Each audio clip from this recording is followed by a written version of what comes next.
All right, so I finally have a complete Super Fighter. So I've been close to having complete ones for a while, but all my nearly complete Super Fighters were missing the missile launchers and the missiles. Like you could see, for example, yeah, the red I have over there. Um, so this one I also got with the box, so it's really complete, and it does have the twist ties and everything. I just have them in the bottom under the foam insert for some reason. I don't know. I just kind of felt like it. But so yeah, it's a complete box. It's a little discolored on the front, but I don't mind.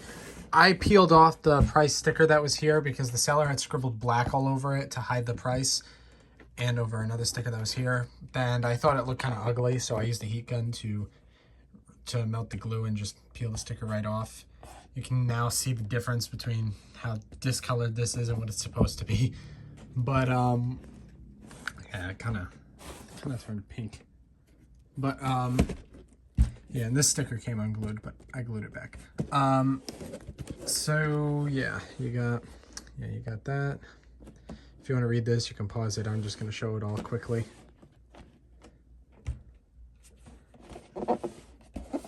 Same thing on this side as the other side, I think. And then the bottom. I don't think there's anything interesting on top. No, not really.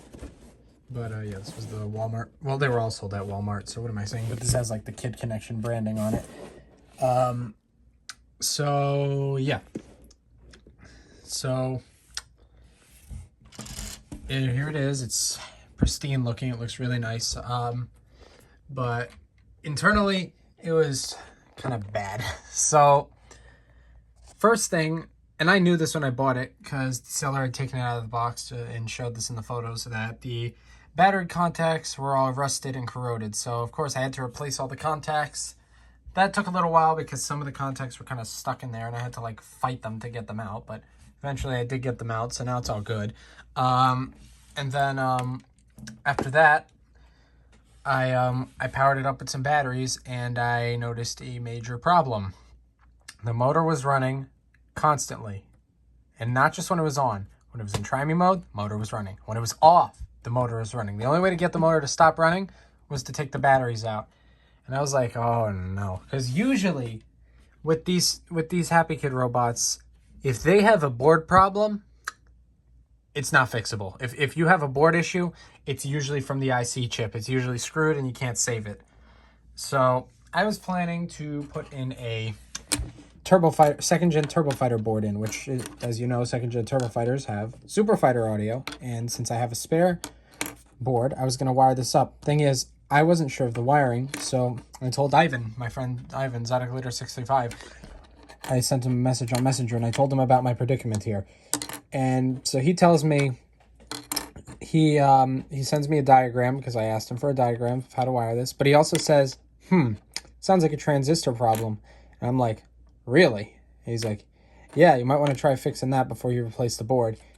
And I'm glad I did that because I was able to save it, which, according to Ivan, this is the first time a board repair on a Happy Kid robot, well, not a Happy, this is the first time a board repair on a Super Fighter has ever actually worked, because usually, like I said, it's always the IC, so replacing the transistors does nothing. But in this case, it fixed it. The motor started running when it should, and I was extremely happy because I was able to fix it without having to swap out the whole board. Since I'm pretty sure the Turbo Fighter boards that have the Super Fighter audio have a slight difference in audio quality, which I wasn't 100% happy about. So thankfully, I didn't even have to put this board in because I was able to replace the motor transistor, which by chance on this board happens to be in the exact same place. It's right there. It's a the original transistor was a weird variation of the 8050 transistor. I replaced it with an S8050, worked perfectly. So then that was all good, and I started putting it back together and tested it. It worked for 2 seconds, and then the walking failed. And I was like, yeah, what was I expecting? It's a Turbo Fighter, Super Fighter, Mech, whatever you call it. Those gears don't like to last, although sometimes they do if you're lucky.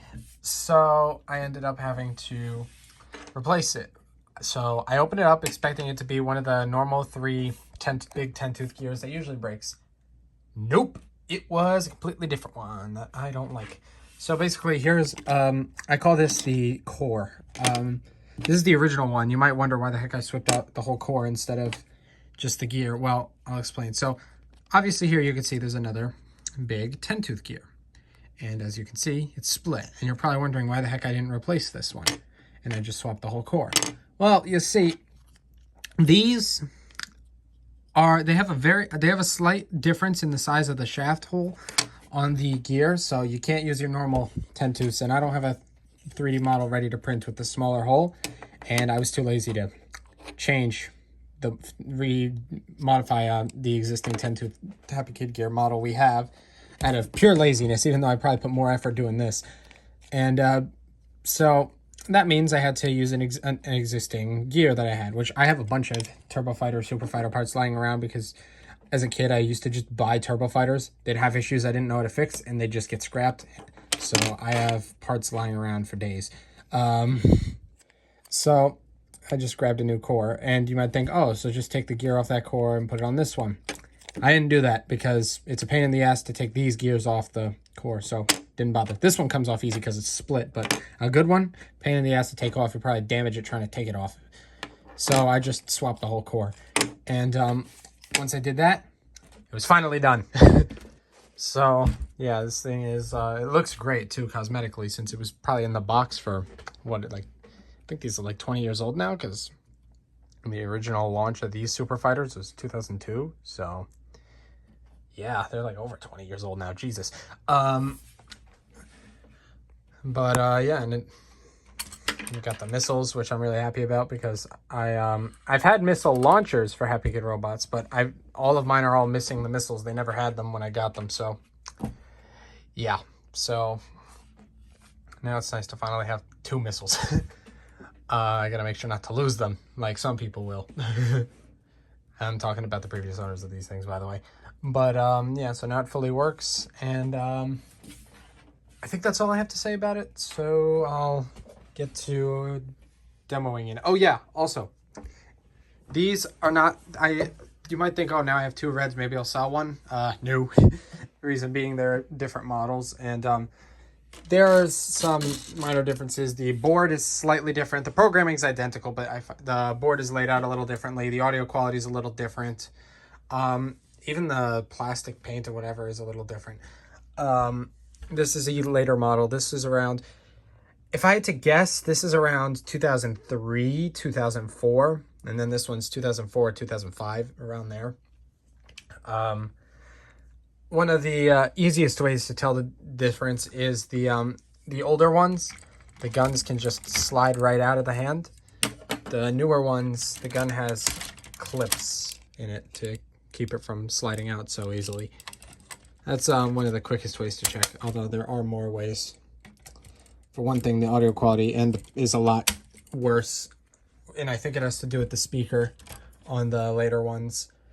And the plastic is a little thinner, so light shines through a little easier, which can look kind of bad in the dark. Like, seeing the light shine through this whole thing looks kind of bad.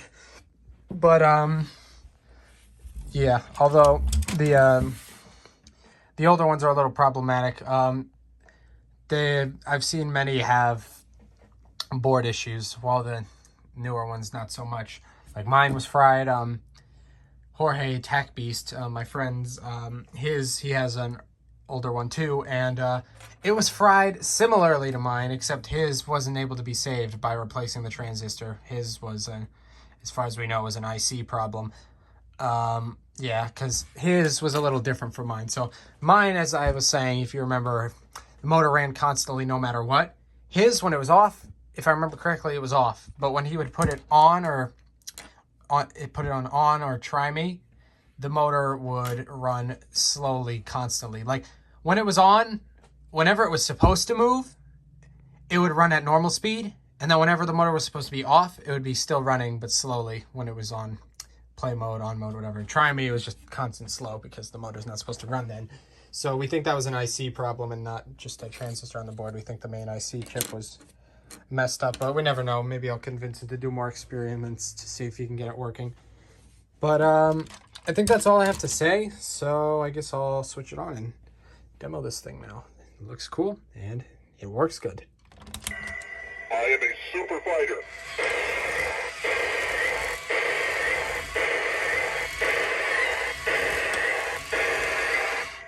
Now scanning.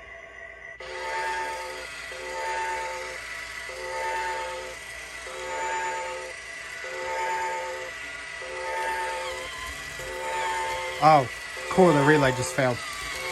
Incredible. Well, that means I'm going to have to work on it again. But, yeah, that would have been it fully working if the relay didn't just fail. So, yeah, thanks for watching.